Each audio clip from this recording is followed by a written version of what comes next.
A thunder of jets in an open sky, a streak of gray, and a cheerful... A loop, a whirl, and a vertical climb, and once again you'll know it's time for the adventures of Rocky and Bullwinkle and friends. Starring that supersonic speedster, Rocket J. Squirrel, with his pal Bullwinkle the Moose, and a host of others.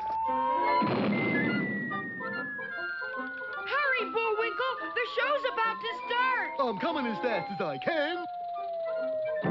Wave to the people! Yay! Now what are you doing? Signing autographs. Let's see. John Smith. But your name is Bullwinkle. I know, but that's hard to spell.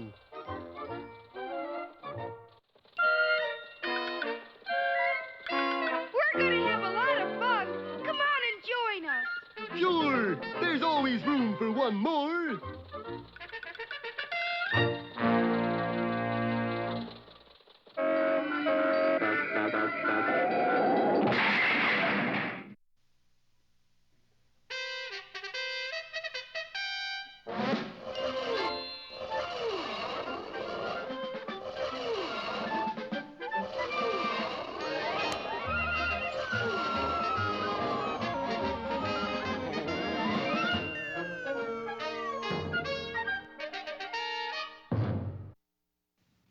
Last time you remember, Bullwinkle was guarding the suitcase full of stolen bank money when suddenly the bottom dropped out of the plot. Oop! Termites! But no, frantically tugging on the suitcase was our old nemesis, Boris Bedanoff. Let go, you stupid moose. I'm not giving up to no talking termite! Fortunately, the sheriff was outside Bullwinkle's cell and heard the commotion. He immediately went to the moose's aid. But unfortunately, Boris's gang also arrived on the scene. Fortunately, Rocky zoomed in looking for the sheriff, but unfortunately... Make up your mind, will you? Get him in there! Oh, Alice, penicillin! Hey, Babyface, I got it! I got the suitcase! Then let's get out of here. And led by Boris, the light-fingered 5-2 dashed out of the hole, dragging the suitcase with them. They were quickly followed by our friends, who gained rapidly on the fleeing thieves. Quick, pass me the loot. And the thieves tossed the suitcase to Boris just before they were brought down by our friends.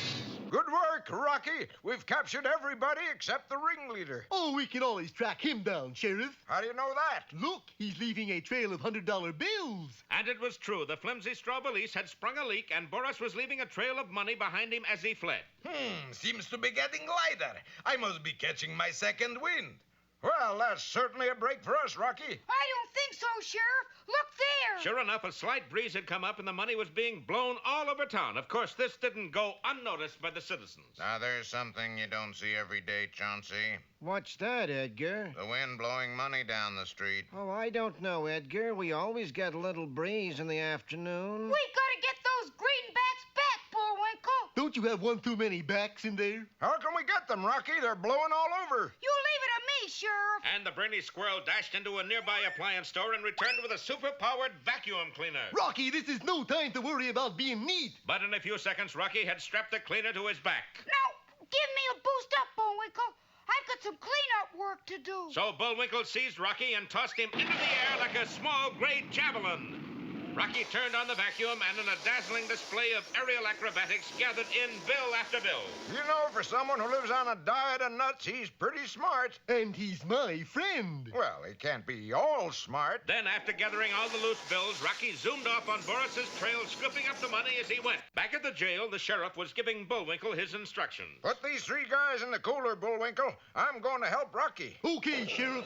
Come on, you fellas. And Bullwinkle marched the three desperados right through the jail to a large ice house behind it. Hey, what's the idea, buddy? The sheriff wants you in the cooler, and that's where you're going. Hey, what'll we do, Slug? Yeah, it's freezing in here. It's as cold as ice. It is ice. Oh, yeah. Now, listen, you guys, I got an idea. Hey, Moose, it's dark in here. What do you mean, dark? There's a light in there. Yeah, but when you close the door, it goes out. It does? I always wondered about that. Sure. Look for yourself. Okay. And while Bullwinkle stared at the light bulb, the three hoodlums closed the door on him. Uh-oh, I've been flim-flammed. That's right. By the flimsiest kind of a flam. That's right. Them fellers tricked me. That's right. Look, it didn't go off at all. And while the icicles slowly formed on the mighty moose, the light-fingered 5-2 dashed off free as birds.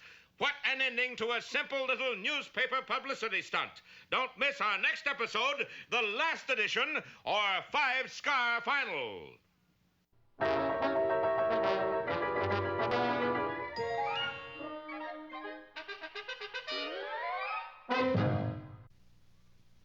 now it's time. Time for that jolly juggler, Bullwinkle. Oh, dear. 3 at once. 1, 2, And now here's a feature you're sure to like. 3.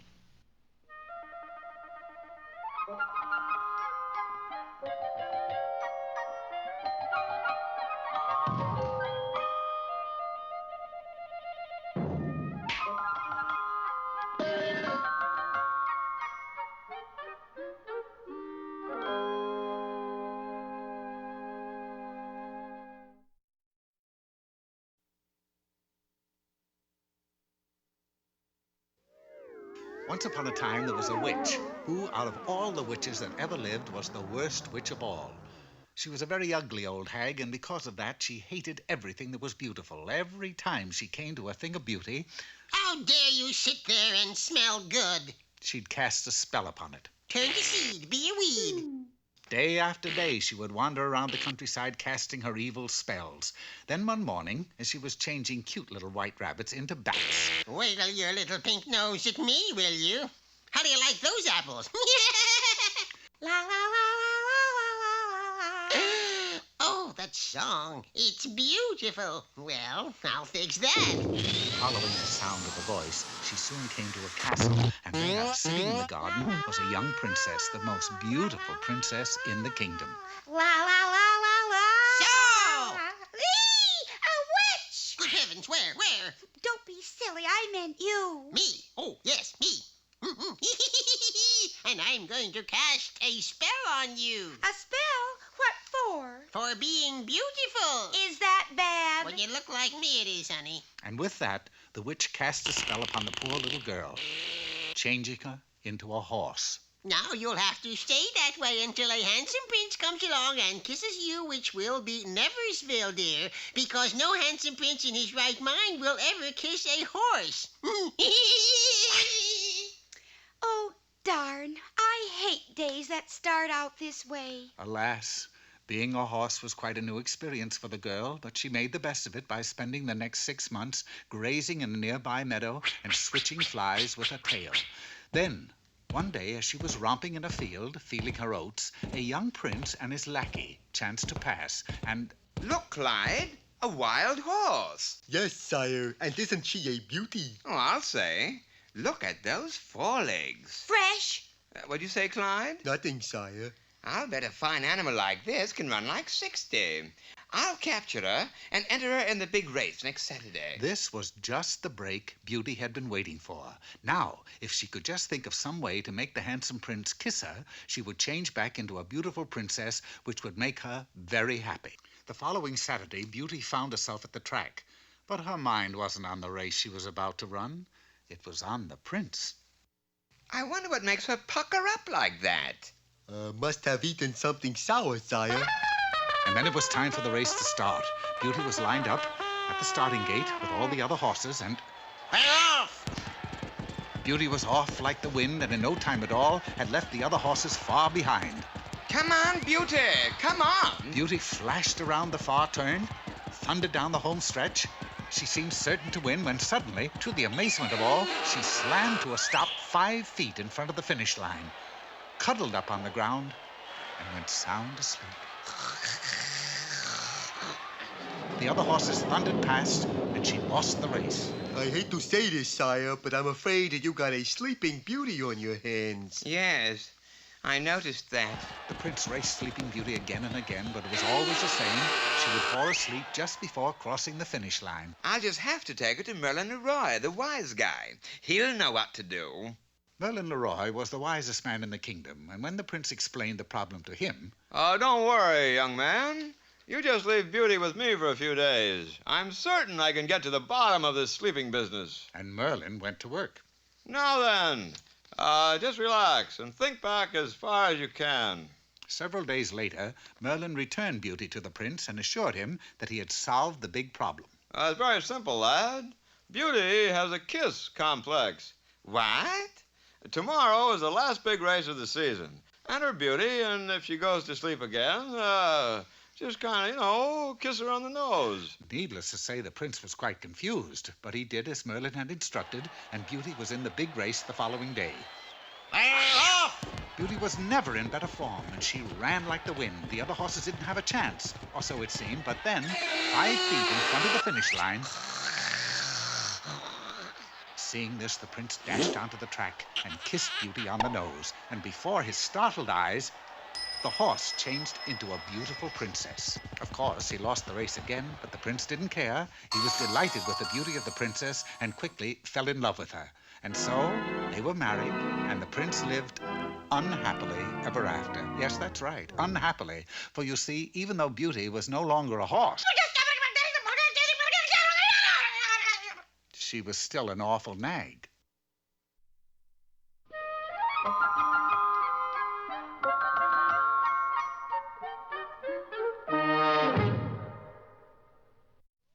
Ready, Rock?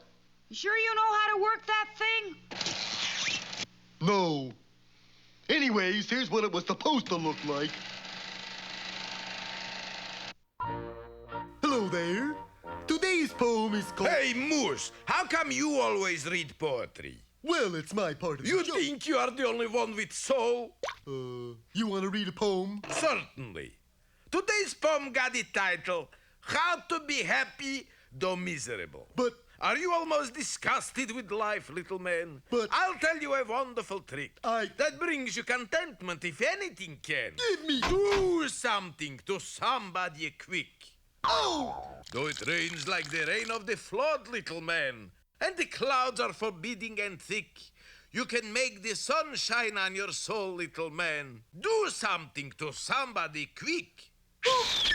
But you got the words wrong. It says do something for somebody, not to 'em. Well, after all, in poetry is not the word so much, it's the thought that counts. And now... Hey, Rocky, watch me pull a rabbit out of my hat. Again? Nothing up my sleeve. Presto! Ooh, don't know my own strength. Now here's something we hope you'll really like.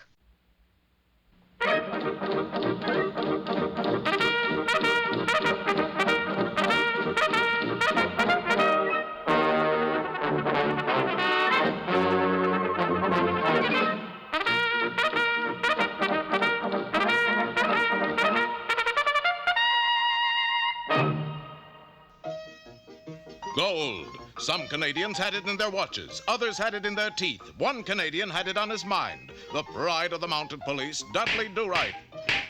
Now our hero is digging for 2 reasons. 1, he received a new shovel on his birthday.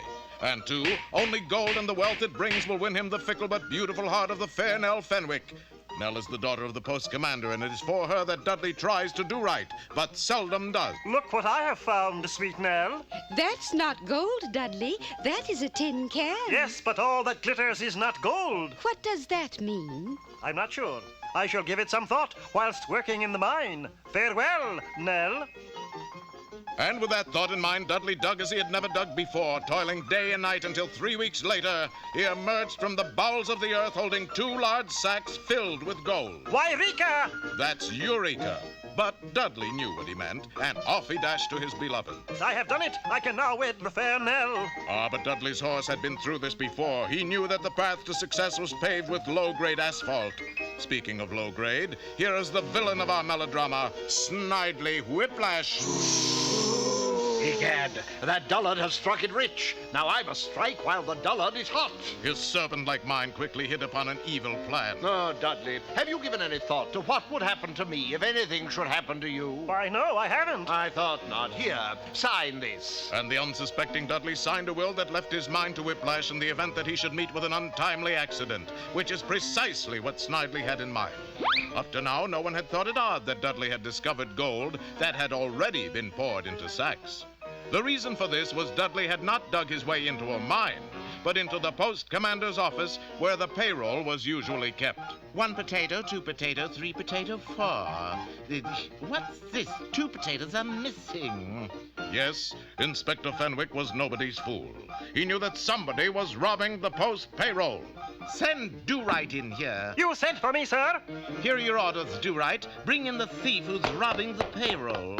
5 minutes later, Constable Dudley Do-Right was on the trail to Quebec in search of clues. Little did he know he was playing right into Snidely Whiplash's evil hand. 1 well-placed shot and I'm rich. But Whiplash was not only a poor marksman, but a poor judge of firearms. For this rifle had a kaleidoscope instead of a telescope. Looks more like a test pattern than a target. Take this, Do-Right.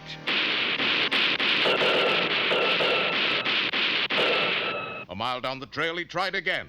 This time with an insidious weapon called a blowgun. But again, his knowledge was lacking, for the gun didn't blow darts, it blew bubbles. Oh, look, horse. Lawrence Welk must be on a road tour. It wasn't until Dudley stopped for water that Whiplash finally succeeded in getting the upper hand.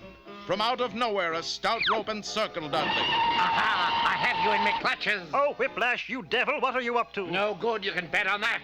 I shall throw you over the cliff. Then your mine will be mine. But I can swim. With a stick of dynamite in your mouth? Whiplash jammed a burning stick of TNT into our hero's big mouth and pushed him over.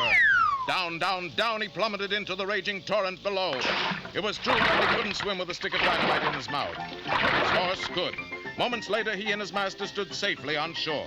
Or almost safely, for the stick of dynamite was still clutched between his teeth, and it was still burning. Dudley realized that only water would extinguish the fuse. But having his fill of the river, he decided to head back to the post and to the inspector's office where a bucket of water was kept for just such emergencies. By now, Whiplash was in the process of exploring his mind. Groping his way through the inky blackness of the tunnel, he came up in the inspector's office and clutched to his bosom the remaining sacks of gold. Why, Rika, I am rich. Just then, the door burst open. Dudley dashed in, doused the TNT in the bucket of water, then turned to his arch enemy. So you are the payroll thief. Whiplash was caught in the web of his own evil scheme. He got 30 days. Dudley got 7, a week's vacation as a reward for getting his man. But where are you off to, dear Dudley? I am off to find another mine so I can make the mine. Yes, Dudley Do-Right went back to digging for gold. And although we cannot be certain, we feel he will soon find wealth beyond his wildest dreams.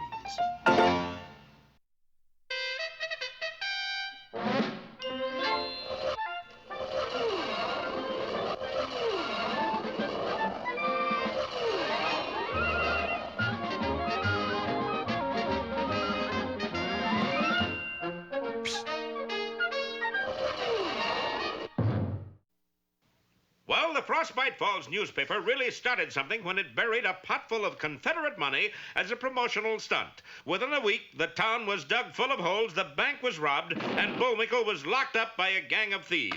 Meanwhile, the gang leader, Boris Badenov, was heading for the hills, toting a valise that leaked $100 bills.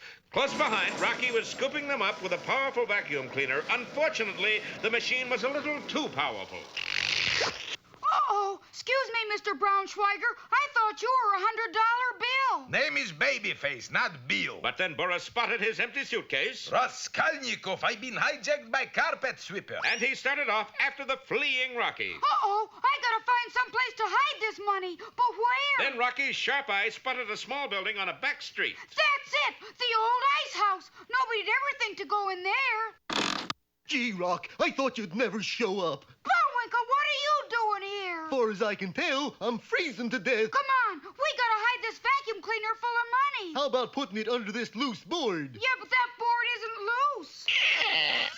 Now it is. Good. I'll just put... Uh-oh. There's something here already. Something to do with the plot, I'll bet. I'll say, look. Oh, it's just an ordinary pot full of Confederate money. Bullwinkle, it's the Picayune pot. Isn't it, though? The Picayune pot! Then we win the prize! Yeah. Now we've only got one problem. What's that? Staying alive to collect it. What's so tough about that? Well, I'll tell you, buddy. Yike! Yike indeed, for there in the room with them stood Boris Badenov. Okay, Squirrel, hand over that vacuum cleaner. Never. Here, catch, Bullwinkle. Got it, Rock! The money flew out, Boris seized it and headed for the door. No, sir, Mr. Babyface Braunschweiger. You won't get by me. Watch carefully. Crime marches on. And Boris dashed out through the doorway. Rocky, he got away. We're gonna have another unhappy ending. I don't think so, Bullwinkle. How come? Well, you see, that's not the door to outside. It's not. I tricked him. Read the sign. Ice making room, keep out danger. Rocky, you've did it again. So a short time later, our friend stood with the sheriff outside the ice house. Well, we've got 3 of the crooks in the clink, Rocky. But what happened to the bank's money? Just watch. There it is. It's all in a block of ice. What do you know? Frozen assets. But what about Babyface Braunschweiger? Coming right up, Sheriff. And that was as near as the arch-fiend ever again came to the bank's money. The next day, he was shipped, ice and all, to the state Hooskow. And our boys, heroes to the end, collected the prize for finding the Picayune pot, a genuine reconditioned Stearns Knight runabout. There's only one thing wrong, boys. What's that? There's so many holes dug in the street, there's no place to drive it. But a little thing like that didn't bother our friends, and soon Bullwinkle was thoroughly enjoying driving his new old car, even though he wasn't going anywhere. Hold it right there, Rocky. How come, Bullwinkle? I like to watch the sunset. Look out! It's tipping over! And so as the sun slowly sets over Bullwinkle, we take leave of our heroes. Be with us next time for the further adventures of Rocky the Flying Squirrel.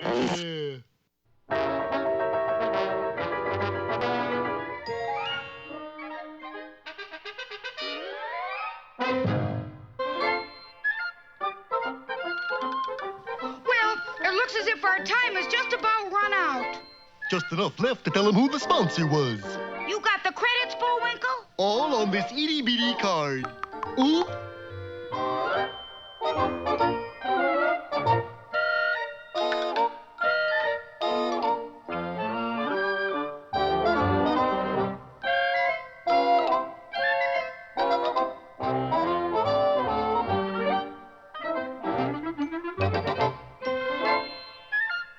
We're late again, Bullwinkle. Right.